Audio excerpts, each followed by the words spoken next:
Внимание, говорит Якутск. Едва только утро вставало над нашей страной, как в эфир шли первые позывные. В первые 2 десятилетия 20 века в Якутии, подобно другим национальным окраинам России, радио имело неоценимое значение для просвещения населения, которое только начинало учиться читать и писать. В начале 20-го столетия на обширной территории в 4 миллиона квадратных километров проживало 280 тысяч человек. В трудных условиях 4 года строилась первая радиостанция в Среднеколымске и открылась в декабре 1918-го. К моменту образования советской автономии уже были установлены приемные радиостанции в Верхоянске, Алекминске, Вилюйске и Якутске. В эфире якутского радио большой популярностью пользовался литературно-музыкальный радиоальманах «Геван», выходивший на языках коренных народов республики. В первые 3 года своей деятельности редакторы собрали множество песен и сказок народов севера Якутии.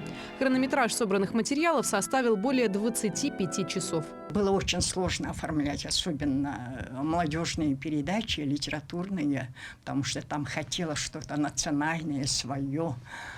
Но какими-то отрывками где-то, откуда-то. Впрочем, радио «Тетим» не единственная радиостанция в Якутске. Сейчас их насчитывается около 20 штук. Это как ретрансляция сигнала федерального вещания, так и местные прямые эфиры. Так, в столице региона расположилась студия СТВ-радио. «Лаганское небо», «Нордический тип» – легендарная на самом деле песня в своем роде. И, конечно же... Сейчас охват вещанием в FM-диапазоне в Якутии составляет более 500 тысяч человек. Диджеи, работающие в прямом эфире, признаются, что быть причастным к радиовещанию уже неотъемлемая часть жизни. Когда ты выходишь в эфир и понимаешь, что твой голос слышат многие тысячи людей, это волшебство. Когда приходишь на станцию, ты начинаешь по-другому думать.